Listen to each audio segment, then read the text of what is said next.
പോയി കഴിഞ്ഞു എൻ്റെ അന്ന് മുതൽ ആ വീടിന് നിങ്ങൾക്കും അവൻ കാവലുണ്ട്. പിന്നെ ടെക്സ്റ്റൈൽ ഷോപ്പിലെ ജോലി അത് മുടക്കിയത് മനഃപൂർവ്വമാണ്. ഞാൻ അതേപ്പറ്റി ചോദിച്ചപ്പോ അതിനേക്കാൾ നല്ല ജോലി മോൾക്ക് വേണമെന്ന് അവൻ പറഞ്ഞു.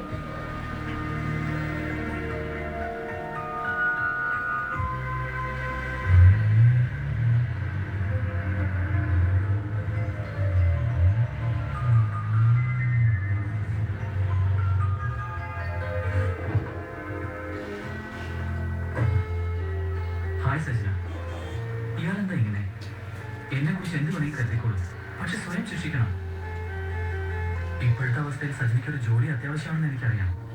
അതുകൊണ്ടാണ് ആ മാനേജറുടെ കാല് പിടിച്ചിട്ടാണെങ്കിലും ആ ജോലി ഞാൻ ശരിയാക്കിയത്. താരം കൊണ്ട് ചെന്നിട്ടില്ലെന്ന് അറിഞ്ഞ് ജോലി വേണ്ടെങ്കിൽ പറയൂ, അവിടെ ആളെ വെച്ചു ഒരു മറുപടി കിട്ടാൻ വേണ്ടി തന്നെയാണ് ഇത്രയൊക്കെ പറഞ്ഞത്. താങ്ക്സ്. താങ്ക്സ്. എന്തിന്? എല്ലാത്തിനും. മെമ്പറെ കണ്ടിരുന്നല്ലേ? അതിനു മുമ്പ് ഞാൻ സജിനോടാണ് താങ്ക്സ് പറയുന്നത്.